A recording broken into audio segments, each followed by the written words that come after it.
Good morning and welcome to Elville & Associates and another installment of the Elville webinar series. And thanks for spending some time with us today. Today's topic is a new one titled Pocket Listings in Real Estate. What is it and how can it help or hurt when selling my property? We have two terrific presenters today. Ms. Victoria Hathaway, a certified senior advisor, realtor, and director of the Silver team of the Bob Lucido team, and Mr. Scott Alder, a broker and partner with the Bob Lucido team. And I'm Jeff Stauffer, Community Relations Director with the firm, and I'll be your moderator today. So a few housekeeping items. We always welcome your general questions here, so please note them in the questions panel, and we'll pause throughout to address them. And your questions always add a lot of value, so don't be shy in posing your questions anytime. And you received a couple of resources this morning by email that Victoria has shared, and they're also available in the section marked handouts to download at this time. And for most of our professionals on today's webinar, welcome to you, and you'll receive 1.5 continuing education hours if you choose. So if I don't have your accreditation or an ID number, please send that over to me as soon as possible so I can get your hours submitted. And as always, everyone will also receive a post-webinar feedback email right after the presentation. Please take just a minute or two to fill out this brief survey and offer us your thoughts about today's presentation. And we always read and value every comment that you have to share with us. And here at Elville & Associates, we always want to be a resource for your family and you for your planning needs, whether that is an administration matter, revisiting old documents, or if you're just starting from the very beginning. We have programs to suit every family and individual. We always are available for consultations to discuss your planning and offer some solutions and a path forward for you. So I have the privilege and pleasure of introducing today's presenters, and I'll start with Victoria Hathaway, who is a true professional who I've known for many years, about 10 years, Victoria. When I started at Elville & Associates, Victoria was the first person that I met at a networking gathering, and she set the standard extremely high, which has actually not been met to this day. So Victoria is wonderful. She is a realtor, certified senior advisor, certified senior housing professional, seniors real estate specialist, and holds the certificate on aging from Johns Hopkins University. Past president of the Coalition of Geriatric Services, she also serves as a commissioner for Howard County's Commission on Aging, Johns Hopkins University's Aging Studies Advisory Board, Maryland Gerontological Society, or Gerontological Association, and National Association of Senior Advocates Boards. So Victoria is very busy. Victoria has volunteered for a decade of driving for Howard County's rideshare program called Neighbor Ride. And she is also, as I mentioned, the director of the Silver Group for Keller Williams Lucido Agency. And the Silver Group is a unique division providing specialty services to address the challenges associated with a senior move. And also presenting is Scott Alder, a broker and partner at Keller Williams Lucido Agency. Scott is a member of the Greater Baltimore Board of Realtors, the Maryland Association of Realtors, and the National Association of Realtors. He's also been appointed to the Maryland Association of Realtors Public Policy Committee. And Scott has personally listed, sold, and supervised thousands of residential real estate transactions. And having been involved in real estate for 30 years, he brings a wealth of experience and knowledge to his clients and the communities that he serves. So Scott and Victoria, welcome, and thank you so much for taking some time to share some great information with us today. Thanks for having us, and welcome everyone. It's great to be here. So, well, our topic today is pocket listings. What are they and how can they help or hurt me? Just to give sort of an overview and to launch the actual subject matter expert talking about it with Scott, about 10, 11 years ago, I learned about the practice of pocket listing through this. This is how it happened. A lovely retirement community said, Victoria, this is something that realtors are doing. They're doing it in an almost predatory fashion. We would like to educate our incoming residents and prospects about this practice. So I took a deep dive and learned as much as I could about it. And we're going to get into the weeds today talking about it all. But that's the origin story all those years ago. I'm going to bring you up to about 2 weeks ago, where Jeff and Elville & Associates had requested me to write about this for their newsletter, coming probably on a year ago. And then August, we had big industry changes at the national level for real estate. A Washington Post reporter did a terrific article on those changes for the August national update. And at the end of the article, she mentioned a broker talking about pocket listings. I reached out directly to her and said that I thought that pocket listings was not addressed enough in her article, that I thought there was merit in doing a specific article about pocket listings, and that I would share anything and everything that I could to help her if she thought the time was right. So I sent her what I wrote. She did a phenomenal article. Jeff has it to share with all of you if you're interested. And that ran, like I say, about 2 weeks ago in the Washington Post. And it really unpacks what these are, what they can do that is helpful, but probably more importantly, what they can do that's harmful, maybe good for the realtor, but maybe bad for you as the client, and bad fiduciary. So this is why we're on the warpath about this, and so happy to be talking to you about it today. So, Scott. Okay, thanks, Vic. So pocket listings are also known as off-market listings or office exclusive listings. And in the realtor world,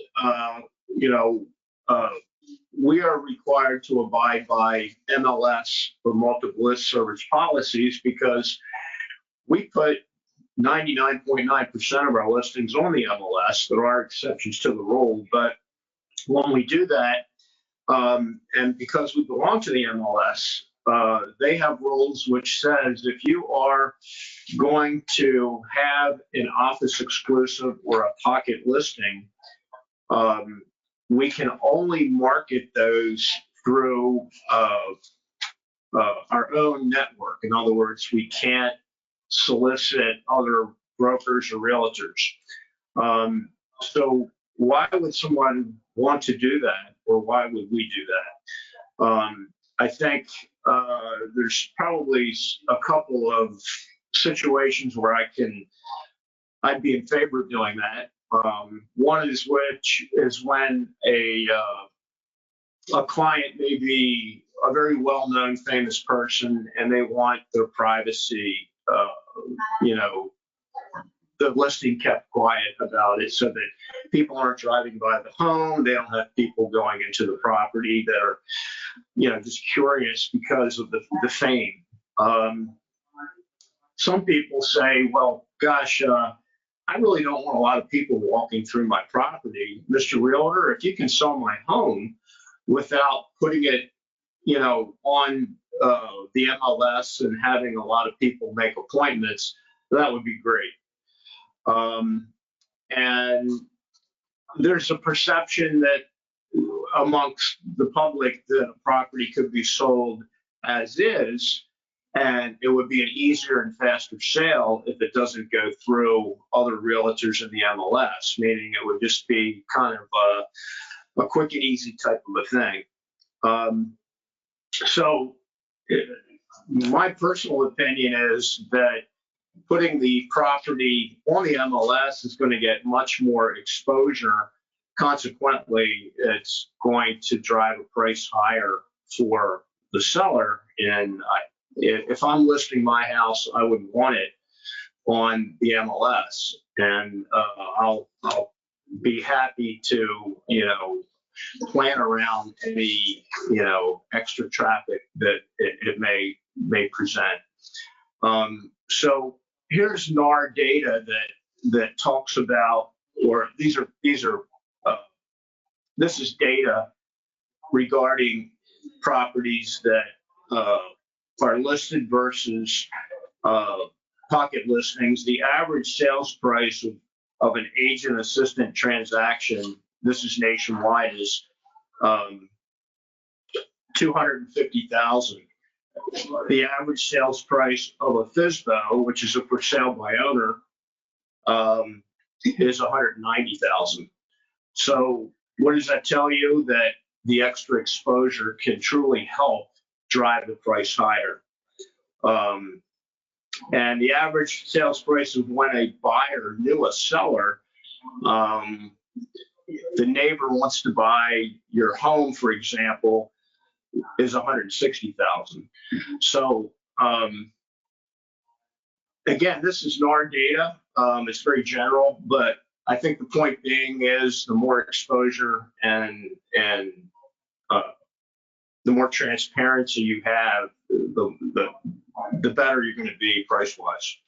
I agree, Scott, and thank you for that data. And just to kind of pull out some of the same type of idea from Michelle Lerner's Washington Post article, she writes that research shows that homes listed on the multiple list service, the MLS, sell for more than off-market listings, and gives an example of one study from Bright MLS, multiple listing service, showing that MLS listed homes sold for an average of 17.5% more than off MLS sales. And she's bracketing that between 2019 and the first quarter of 2023. So I don't know about you. My dad taught me to count the pennies, not just the nickels. And 17.5% less for me as a seller on the price of my home is significant. So it's, again, exciting to be in front of you today, pulling the threads out of this and kind of dragging you into the weeds to educate about this, because if you don't know what you don't know, it can hurt you. And this is an industry specific kind of jargon conversation we're having today, but I really want, and I thank Elville for making sure that we're here to educate about it. And I like that you kind of led with what are the reasons that somebody would want to do this.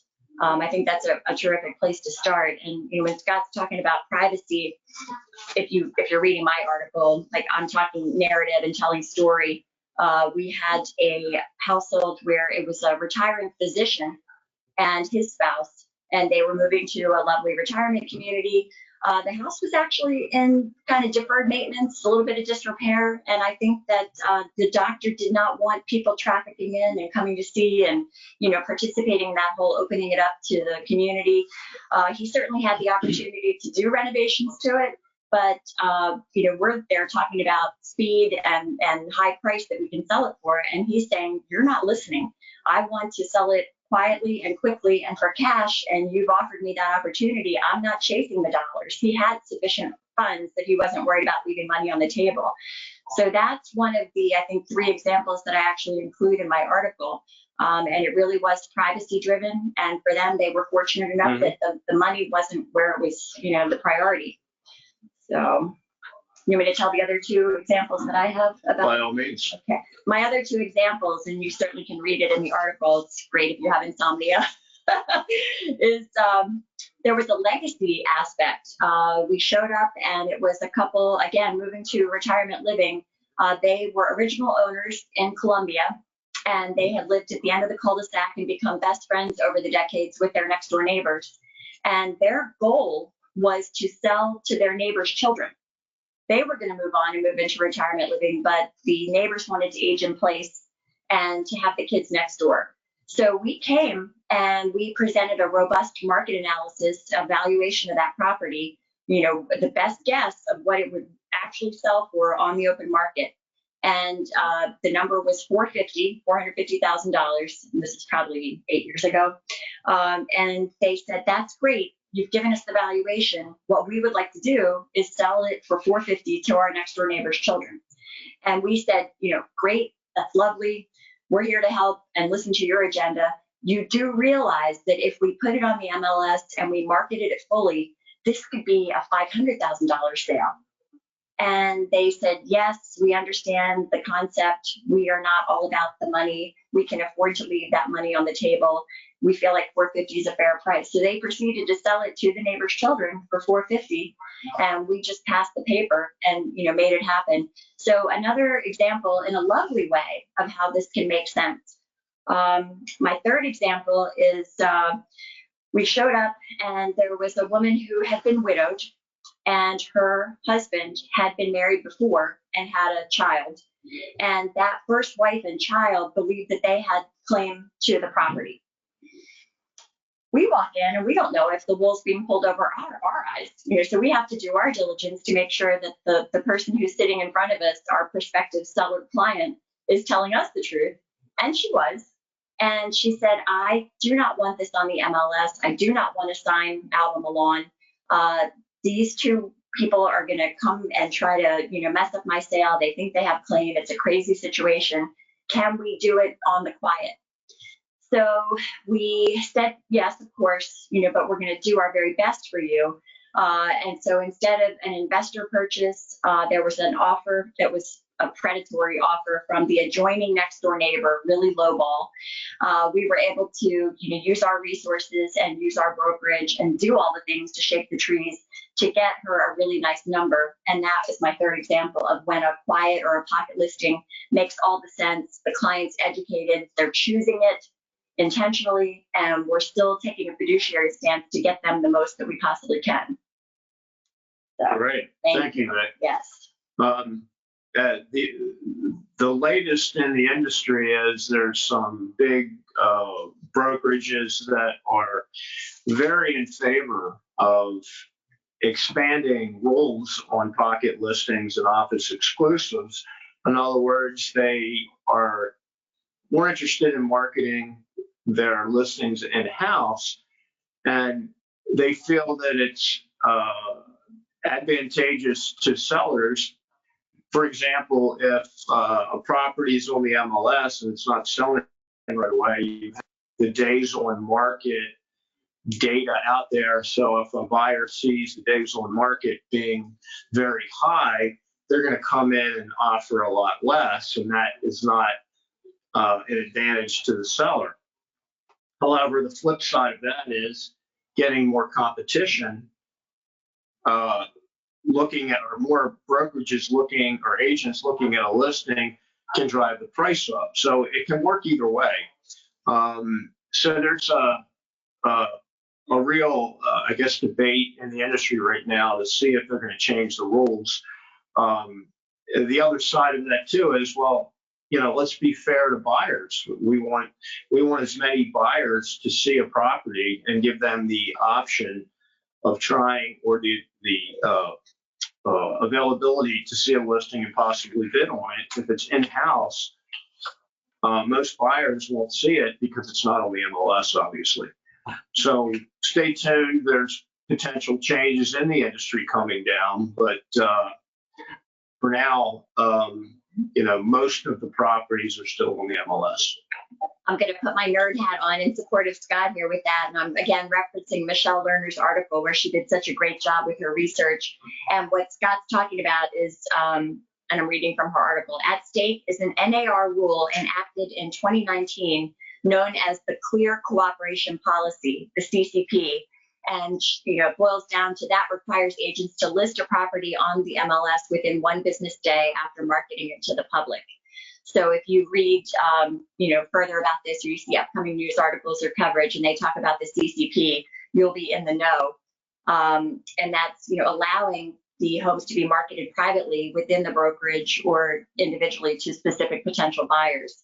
So I just, and they talk about the spin that a broker will give. They're saying to the client, oh, it's a great way to sell your house.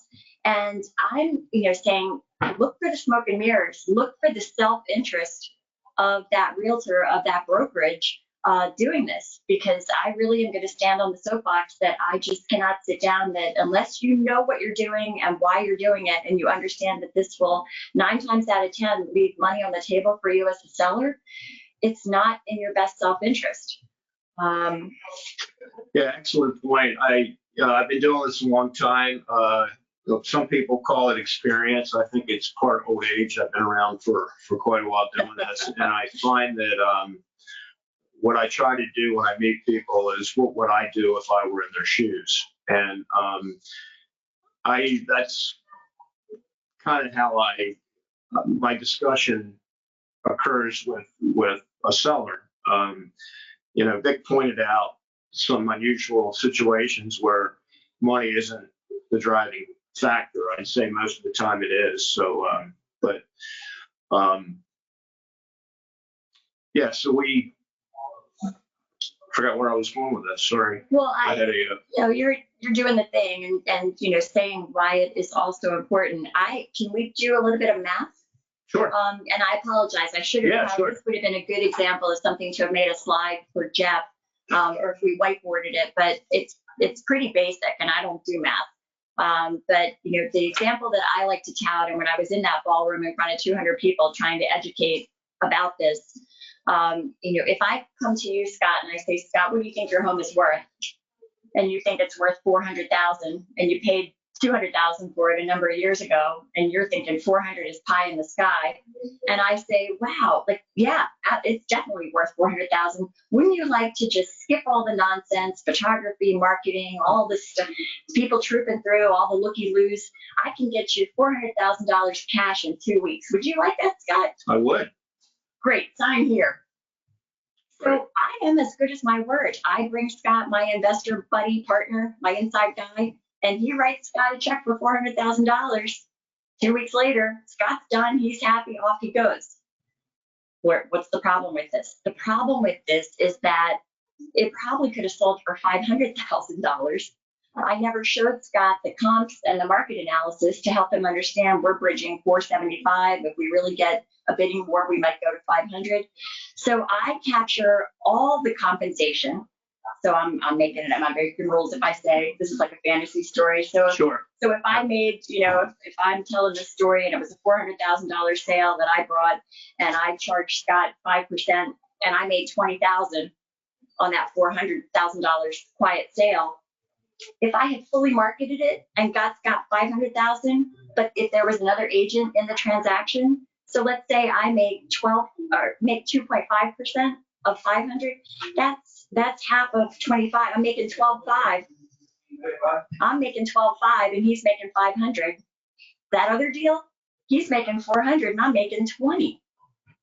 So where's the self-interest? It's all about the self-interest that I brought and the anti-fiduciary of what I just did to Scott. So caveat seller. Yeah, so I mean, ethically, realtors aren't supposed to behave that way, and we hope that most won't. But certainly, there could be a realtor that is just not behaving as they should, I guess, is the easiest way to say it. But great examples. Do you want to talk a little bit about the new? I do. Yeah, I do. I still want to squeeze a little bit more juice out of Go ahead. This thing I'm obsessed with. So one of the things, when you go high level and you get out of the filthy lucre and step away from the whole money and fiduciary part of this, can you talk a little bit about the position that the Federal Fair Housing takes on doing pocket listings? Because it's not okay, and it's not the free market. And the broker's controlling who has access. That's not fair. No, it's not fair. And it goes to the article that we were referring to earlier, that it's not allowing buyers, especially in a market like we are in Howard County, they see a sold sign on a property. They don't even know that it's listed. So it's a frustration point. But from a federal standpoint, they're going to support having the properties listed on the MLS. I think that's what you were referring to. Yes, and I'm looking at both our article and then also the other one.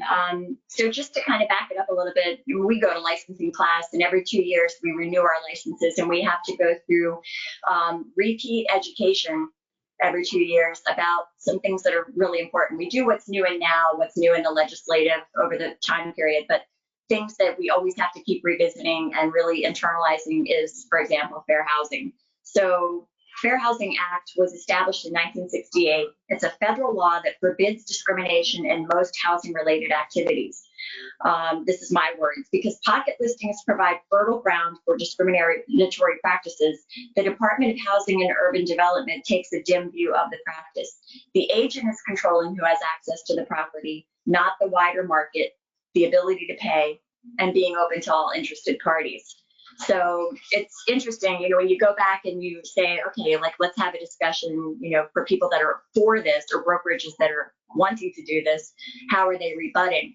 And, there's, looking at my notes, the selling broker is saying that it's a value proposition to the client that they can show these things in-house and get it done quickly and try to get them a lot of money. But when you look at the fact that doing this minimizes agent competition, which can keep compensation rates higher, who's that good for? It's not good for the seller client, it's good for the broker.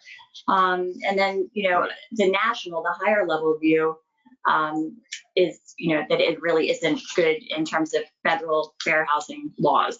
It's exclusionary by definition to do a pocket or a quiet listing. I mean, it's right there, and it is what it is. Truth in advertising, it's quiet, it's pocket. That means it's not up for the public. Right. So I've seen so much of this, and I've seen, my niche boutique world, my service is all about and nothing but older adults. And, older adults typically can be the smartest people in the room, but what's working against them is, I'm 60. I've been in my house for 31 years. I'm lucky I work in this industry, so I know a few things and can open my mouth and, speak, educate about it, talk to my neighbors.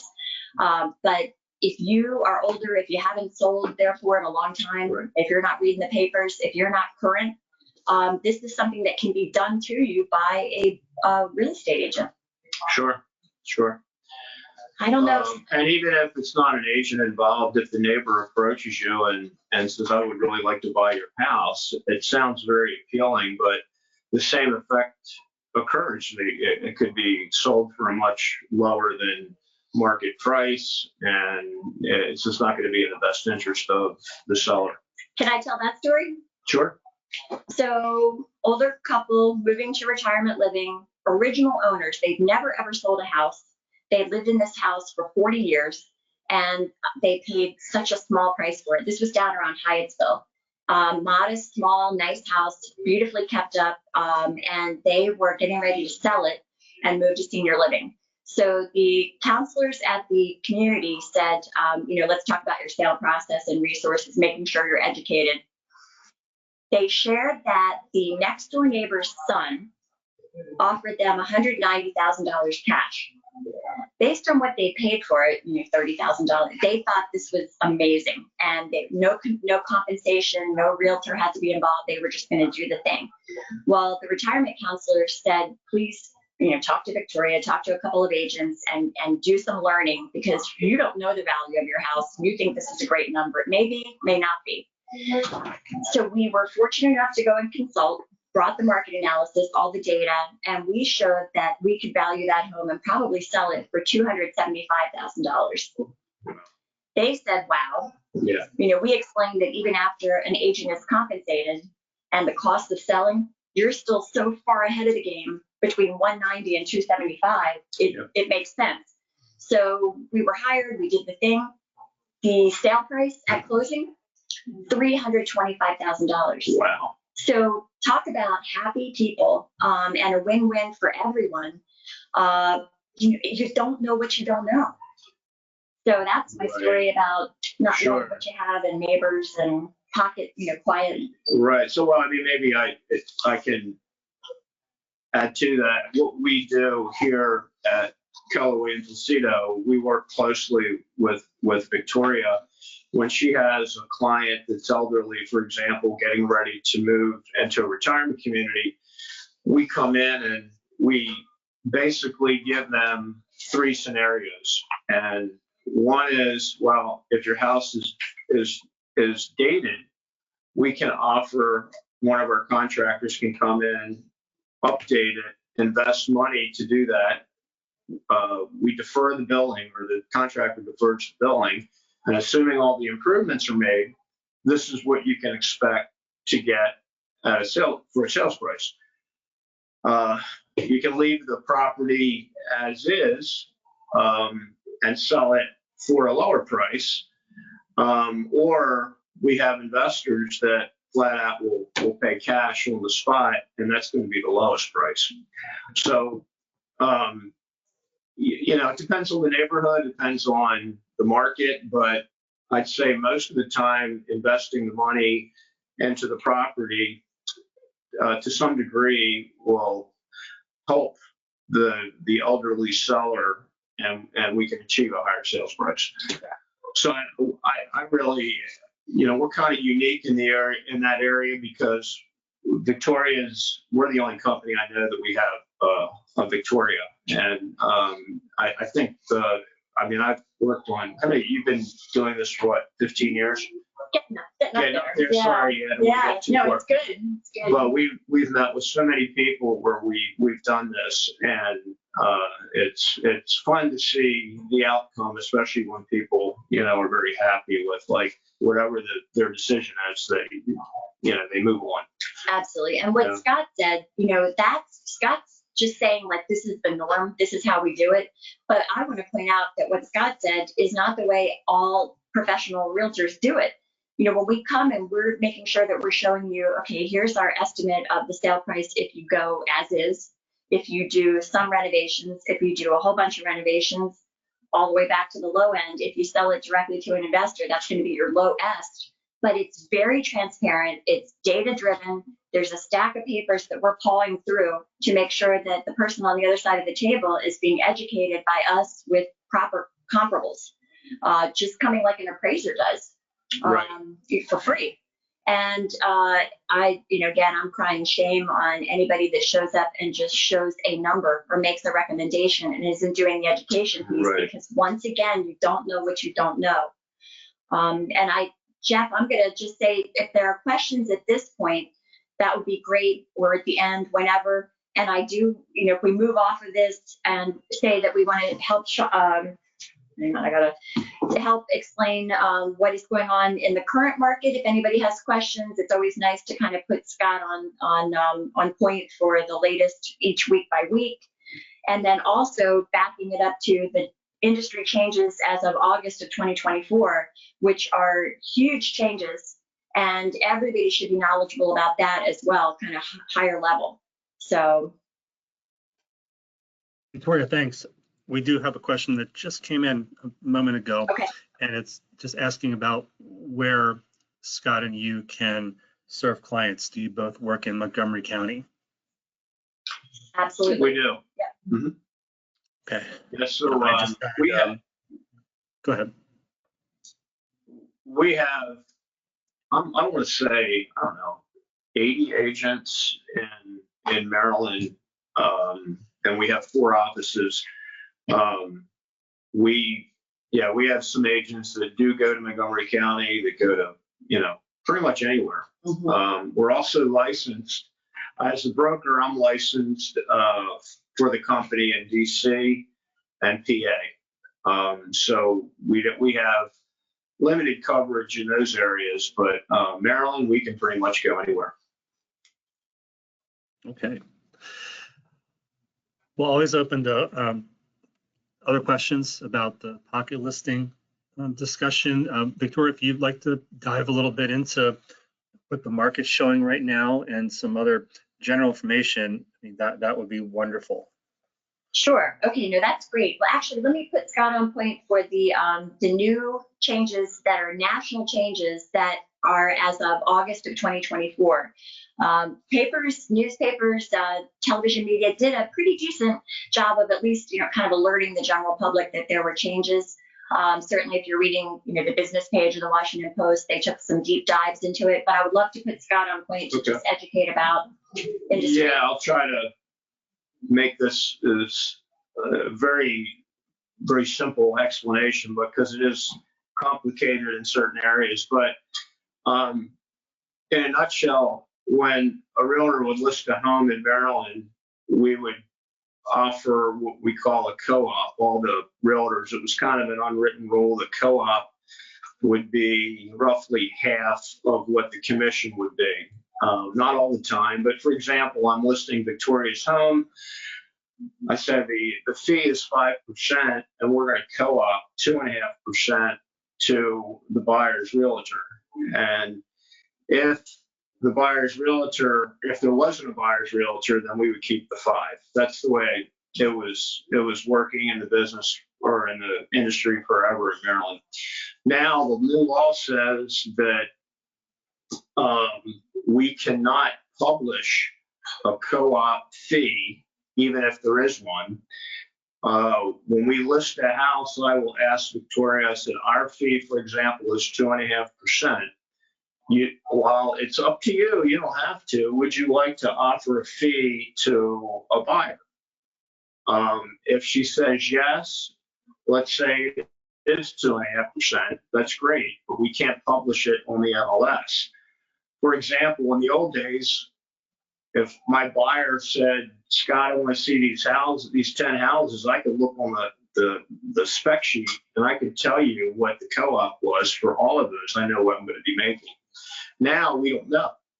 So what do? We ask when it comes time to write an offer on a property, we have to request a document, which is the listing co-op fee. And we're seeing that a lot of times the co-op fee is less, in some cases zero, and it's up to the buyer's agent to get paid through the buyer.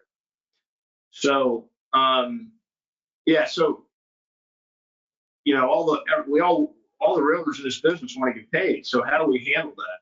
So if I'm representing the buyer and the co-op fee is not what I want it to be, it's not the 2.5, for example. I mean, I could negotiate something with my buyer even more than that, but let's say it's 2.5 and they're only offering 2. My agreement with the buyer is they're going to have to pay me the extra 0.5%. So they either pay out of pocket, or we could then go back to the seller and write an addendum to the contract or put it in the contract saying that we'll pay you full price, but you're paying 0.5% toward the buyer's closing costs, which will now then be given to me in addition to that 2% co-op. So anyway, hopefully everybody follows that. But what we're finding, and I think it's actually good for the industry, we are now focused on what we do for our client. We're just not assuming there's a co-op that's gonna be there for us. For example, if I'm representing a buyer, you know, I'm explaining they're going to sign a buyer agency agreement with me to represent them, and I have to put in there what my fee would be. And if my fee, let's say it's 3% or 2.5%, and I explain that in the event that the seller doesn't want to pay it, you know, it could be coming out of their pocket. Now I'm focused on, all right, well, this is what you're getting for your money. These are the things I'm going to be doing. So it brings to light, you know, a value proposition for the agent. And we're finding that experienced people and people that are doing a good job have no problem getting their fee. If you're on the opposite end of that, you know, you may have difficulty in getting what you want to get paid.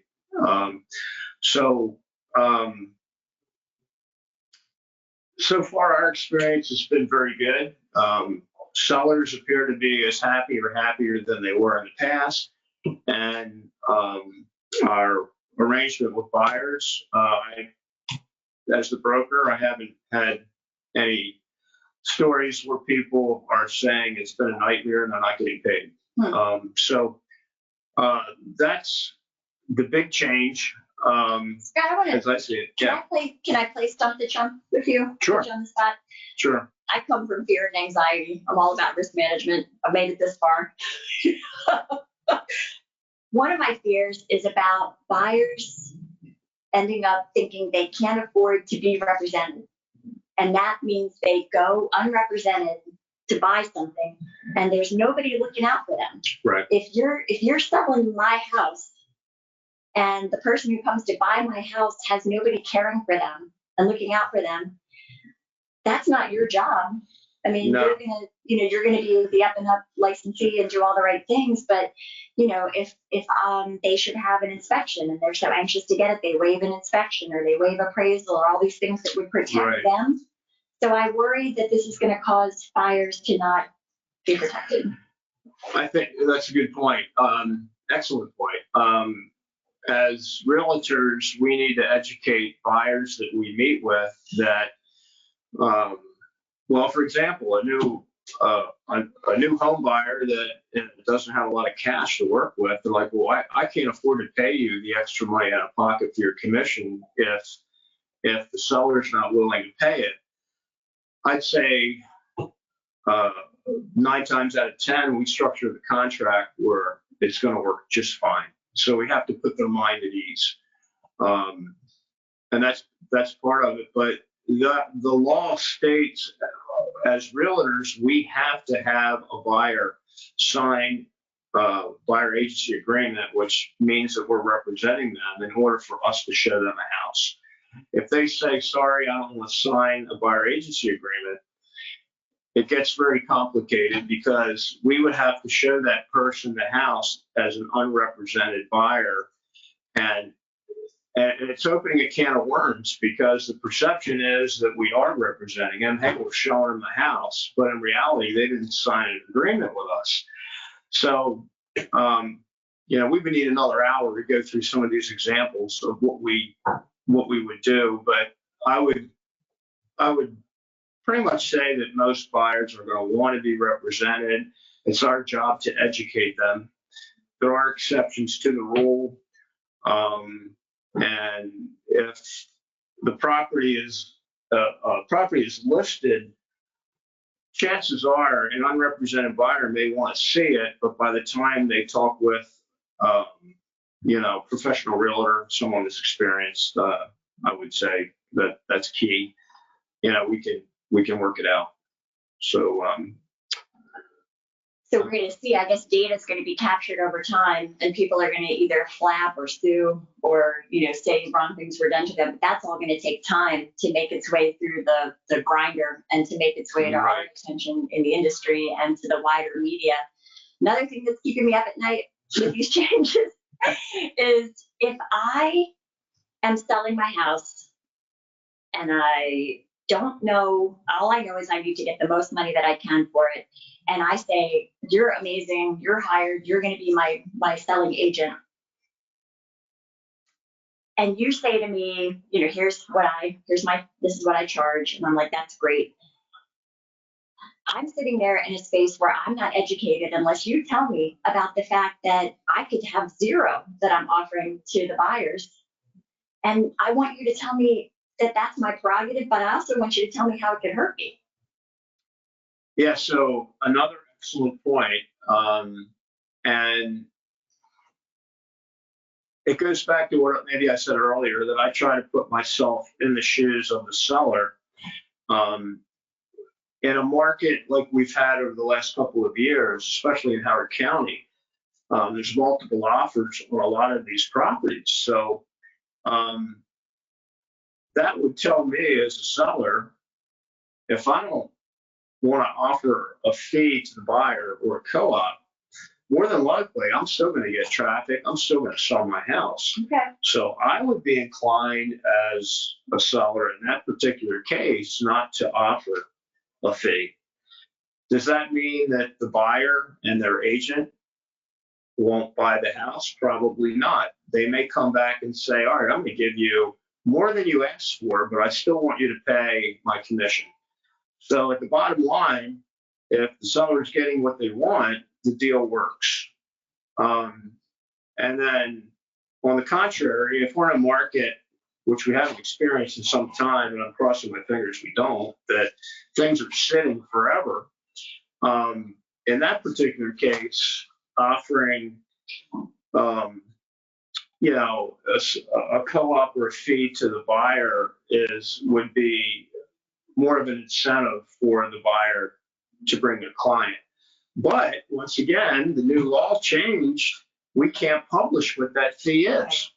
So if somebody asks, at least we can tell them. But if they ask and we say zero, I would think, in a market that's not moving very well, that would not be the best scenario. It would be better to offer a co-op. So for the foot traffic. For the foot traffic. And so, this is still playing out. In our brokerage, we do, I'm going to say 150 to 200 sales a month across the board. Sellers are in some cases offering zero, some cases offering less than what we would do, and I'll call it the old days where it was 2.5 to 3. And we're finding that houses are selling quickly for top dollar, and we're really not seeing a big a big change at all. I think we're lucky here.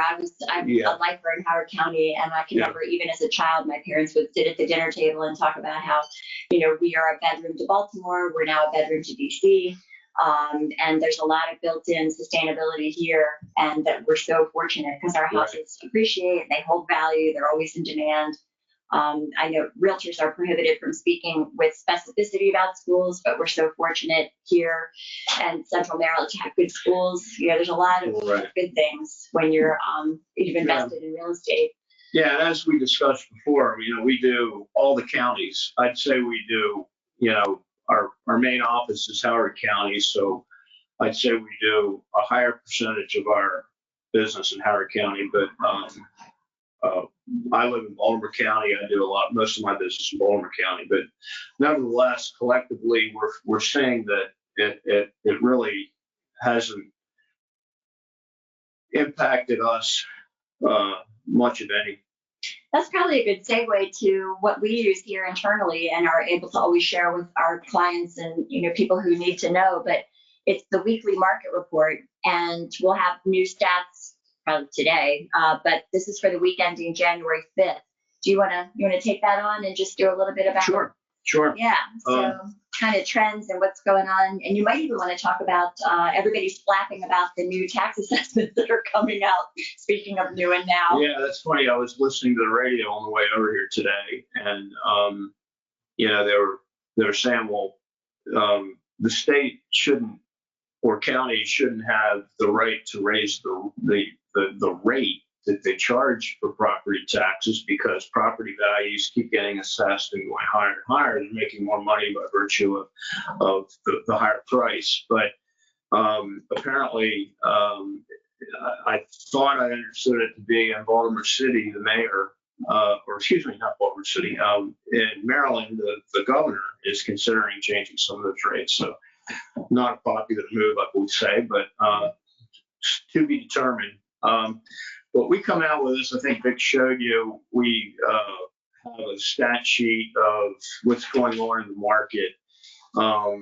Every week, we call it the Maryland Weekly Market Report. So compared to a year ago, showings are down. Compared to a week ago, showings are way up by 61%. New purchase contracts for homes are down 6% from a year ago, but they're up 16% from a week ago, heading in the right direction. Median time to go under contract, still very good in Maryland, 40 days, which that sounds high to me, but when you're adding all of or including all of the rural counties and counties outside of the greater Baltimore area, I think that skews the days upward. And that's a little bit higher than both a year and a week ago. So new listings are down 11%, and inventory has been, in general,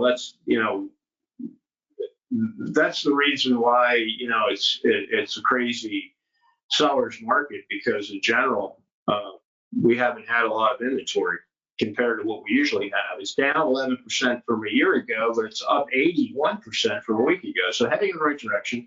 And lastly, the median list price is higher by 6%, which is $405,000. So I personally think this is all good news. If I'm selling, I want to know that prices are heading in the right direction, and certainly seems that demand is quite good. And the tax Victoria and filings- Scott. Yes. Hey there. We have Yes. somebody that asked if they can subscribe to your weekly housing market report. It's $99 a week. Oh, sorry. No, absolutely.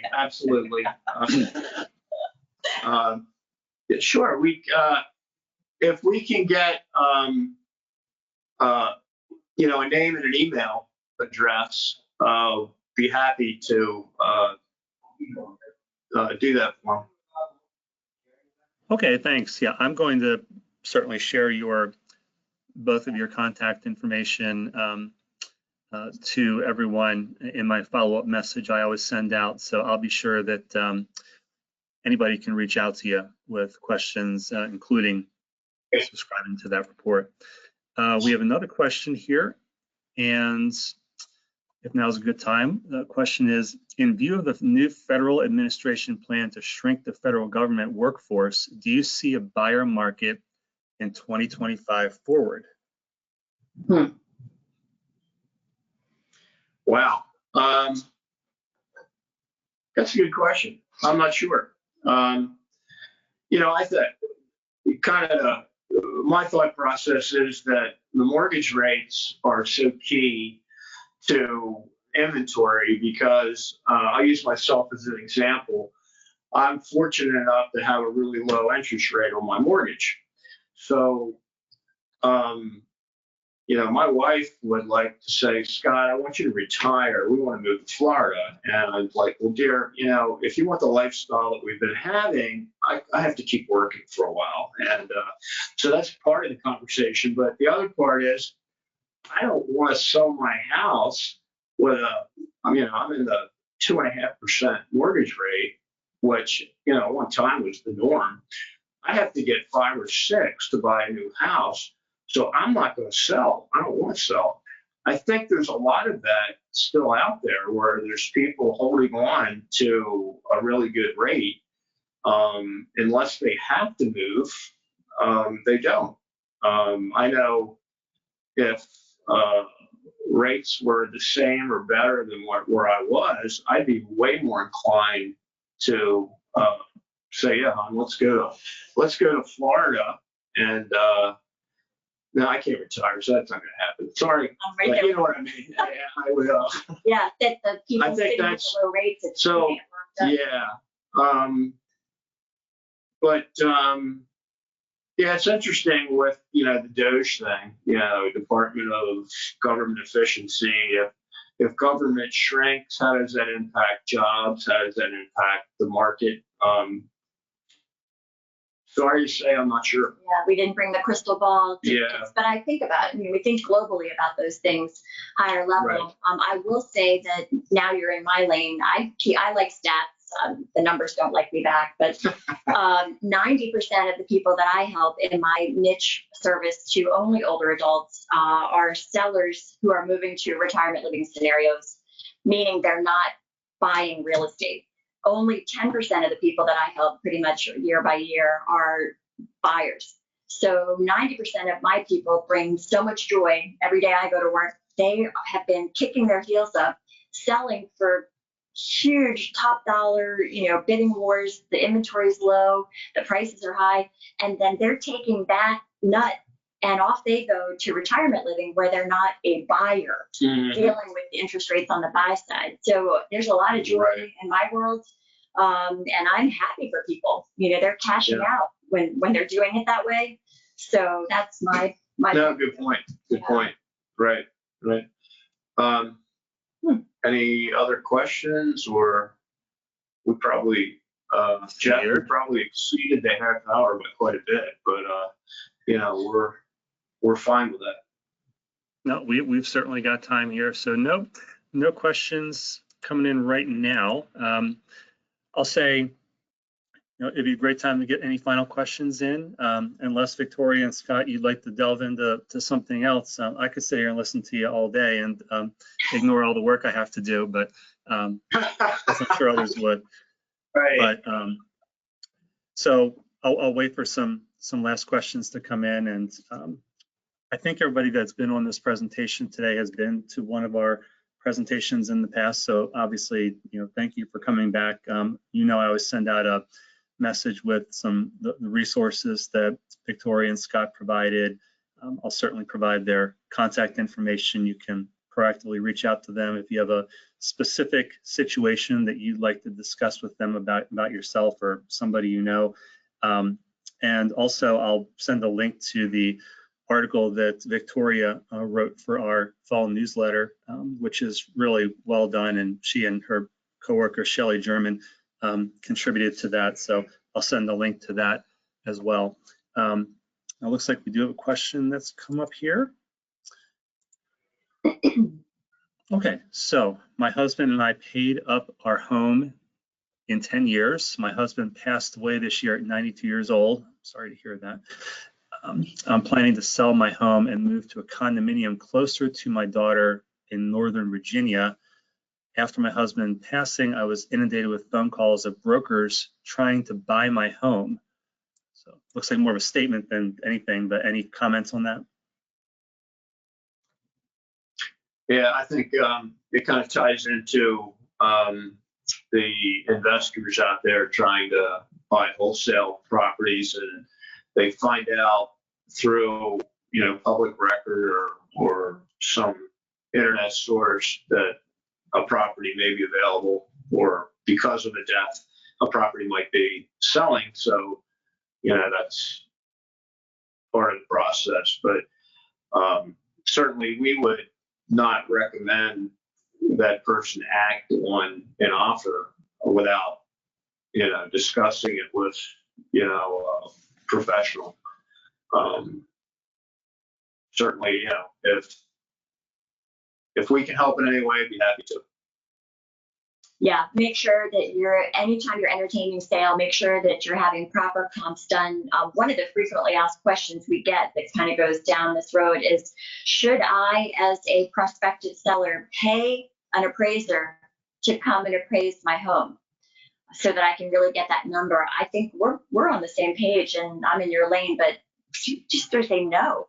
If you do sell, that's going to be something that's going to be a task and an expense for your buyer to take on. If that's part of the contract, part of the negotiation, that might not even happen.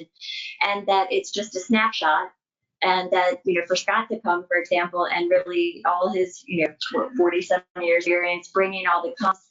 When Scott brings the comps, it's a mile in diameter and three miles out and 1 month back. I'm mixing up my. No, so we do what an appraiser will do. It depends on the data. For example, a condo community, there should be a lot of data. So what we would do is go back 6 months and look at that's what an appraisal will start with.